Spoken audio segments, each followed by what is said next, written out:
Vatos, thanks again for tuning into yet another video. Infamous coming at you live from the West Coast yet again, San Jose, California. So we are just finally getting on the bike on daylight. It's been a while. Been getting off of work late at 6. Sun goes down, of course, and there isn't much, sunlight. But the Hero 11 records very well in low light. Let me tell you. Compared to the 9, the 8, all the other previous models, the 11 seems to have the best low light capabilities. Mainly it's probably because of the larger sensor. You have more megapixels, so maybe that's what it is. It's just better recording in low light, so the footage looks great. Or it's probably the LP6. The LP6 on this thing is amazing, let me tell you guys. As far as lumens and how well everything's lit, it's amazing. Even with the mirrored visor, I can see just fine. So I am impressed, of course. And I also have the S1s, but the S1s they don't really do much as far as lighting. As far as the way they're angled and the way they're inside the vent of the FXRT fairing, they're more for just to kind of just be a little bit more visible for oncoming traffic, kind of like a passing light. Like that's why I wired them to always be on when the bike is turned on. So anyways, what is going on, vatos? All right, I am getting over a stomach bug right now. I was out for, I'd say, maybe 5 days, man. It hit me hard. It hit me hard, and it's probably due to my lifestyle. As far as sleeping 6 hours a day, 5 hours a day, drinking energy drinks, drinking coffee, all of that stuff.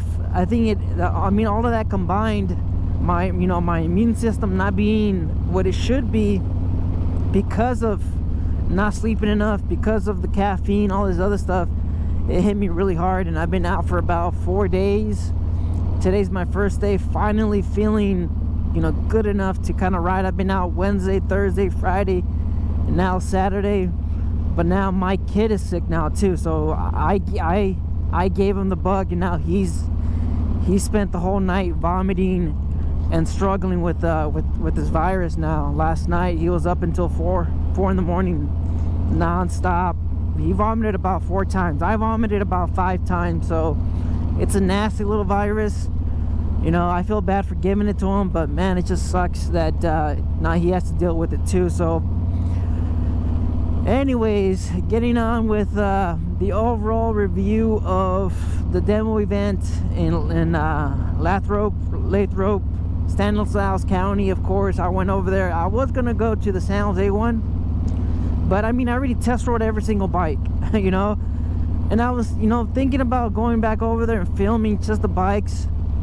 Everybody has their own opinion of what a review should be, or what what should consist of a review, and whatever.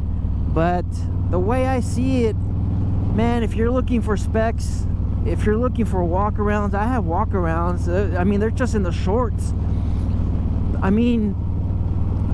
What happens is I try to keep the videos short. Some of the videos are a little bit over 13 minutes. I think maybe 2 videos are over 13 minutes, but for the majority, most of the videos are under 12 minutes, and that's pretty much the whole test ride. I try not making the videos long. If you want to walk arounds, I have some videos of that at the dealerships, of course, but you would just have to visit your local dealer. These bikes are already out there. They're already been shipped to the dealers weeks ago. This is way before my videos. I saw some of the 2023s. I have videos on those. They're just shorts. I just don't. You can look at them online. You can watch them in the video, but the paint job on these bikes is it's not going to do it any justice. You have to see these bikes in person, especially the 120th anniversary editions. These bikes are amazing. They look fantastic. So as far as walk-arounds, check them out at your local dealer. As far as specs, I did touch upon a little bit of those things, but I mean, I wasn't gonna read it off the brochure. You know, I could make videos like that, but I mean, the way I see it, if you want to know that sort of stuff, visit visit their website. Go on Harley-Davidson.com and you could read about all the specs. I touched upon the stuff that you're not gonna find on the spec sheet, like the rake, you know, the fuel capacity on some of them, you know, cruise control, stuff like that. Some of the features you're not gonna find. ABS optional on some of the soft sails, like I did mention on some of the videos. I believe I touched upon a lot of the key details that you're not gonna know without knowing the history of the models, or without knowing just a little bit more into it, kind of like the history that I've been following Harley and stuff like that. So that's why I didn't feel the need to talk about torque, performance. I did mention a little bit of the powertrain on some of the videos, but you know, I believe the whole series of the demo, I have a whole playlist for it. I believe it's something that you probably have to, you know, look at the whole demo event, and I believe it's 17 videos. So most of the time I don't even post all of the videos, because like I mentioned in a lot of those videos, it's pretty much the same bike since 2017. They haven't really done much to them. Like I mentioned, I could upload my last year's videos, and they're pretty much the same. There are a few different ones, like the CVO Limited. That was a fun bike. I just can't believe I can't there's a police behind me. Sorry, the police officer threw me off a little bit because of my tags. All right, I have 2022 tags. I believe this is the last month that they're still good. I have the 2023. I just haven't put them on. So anyways, back on topic, because it took me a minute to kind of get my bearings together. The CVO Limited, yes, the CVO 117 Limited. Man, I don't know if it's just the 117 on that thing, but man, that bike, as far as performance, I really believe it's something else. I think it has but I think it's something else. I think it's got like a Screaming Eagle Stage 1, I would probably say, but I just couldn't believe that the 117 on the CVO Limited felt that great, or that responsive. I think it's got something else in it. I'm not 100% sure. I'm not entirely sure, but I believe it's got something else in it, because the 117 did handle a little bit more responsive than the 114 did. So that's one of the surprises. Another surprise, I would say, riding the 975 Nightster and the Sportster S, how well the Sportster S, as far as bang for your buck, considering that it's only a couple $1,000 more than the Nightster 975. The Sportster S just felt a whole lot better than the Nightster. If you ride these two bikes side by side like I did, you would immediately just spend the extra $1,000 and $1,500 for it. It just felt, performance-wise, handling, the big front fat tire in the front, the way it just soaks in all the imperfections. It's just a better bike. So those are my big takeaways. Another thing to kind of give you guys a heads up, if you're considering going to one of these events, if it's raining, then expect delays. Harley-Davidson did mention to the event coordinators that they don't want people riding the bikes on wet pavement. So out of the whole day, we only had to stop about once, and it was a 20-minute break, which is nice, of course. I would have liked to have been able to keep on riding, but a 20-minute break, it's all right, a 20-minute break to kind of let the pavement kind of dry and stuff like that. Luckily, that was the only time it rained. But if you're going to an event, around winter, spring, and it's raining in your area, there's a chance that there's gonna be some delays. Even when I got there on time. They were still waiting for the payment to dry up. So there's just a couple things there that you have to keep in mind. If you're going to one of these events and it's raining, there's a good chance they're not going to let you ride. So there's that. Anyways, getting on to the event, it was a great event. It was the same like last year. I was able to just keep on test riding bikes. There wasn't a guide or anything like that. There was nobody assisting us except for a couple times when some of the event coordinators wanted to just test ride the bikes. I was there by myself for the most part of the day. Like I mentioned, it was raining that day. There was forecast, and a lot of people didn't show up. I was there for, I'd say, maybe 3 hours by myself, and yeah, I mean, the staff, they were just kind of teasing about, hey man, you can keep on riding whatever you want, you are the only one here. You have your pick of whatever you want, which was great. I got to test ride everything that day. Overall, it was a great event. Lathrop, thanks for hosting the demo event, and thanks for allowing us to test ride, or allowing me to test ride the FXLR ST. It was great.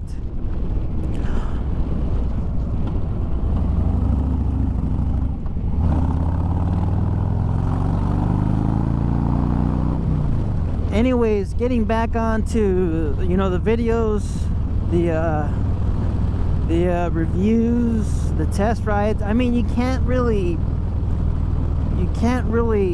fully give the bikes a review as far as test riding it for 10 minutes.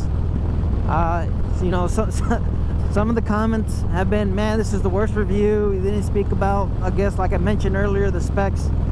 I didn't go over the hand controls in some of the comments. Like, really? The hand controls? Guys, these are Harleys. These hand controls have been left unchanged for, I don't know, over 30 years. Same hand controls, all right? Same hand controls. I'll probably do a video on hand controls, I guess, since I guess a few people don't know. But if you've been on a Sportster, if you've been on a Livewire, if you've been on a Dyna, it's the same hand controls.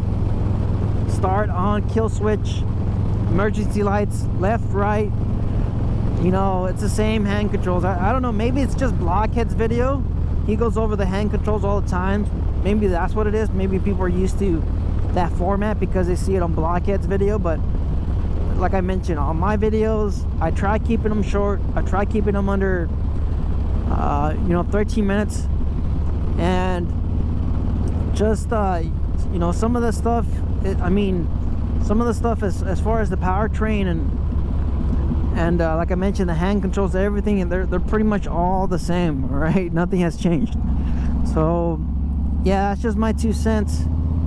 If you guys have any questions or anything like that, just go ahead and leave them in the comments. As far as what kind of gear or what do you need for these events. Somebody showed up without a motorcycle endorsement and they turned them away. I'm pretty sure the person has a motorcycle, but if you don't have a motorcycle endorsement, then you can't, of course, you can't test ride the bikes. So let's go over that. What do you need for these demo events? I already mentioned this in previous videos. So what do you need?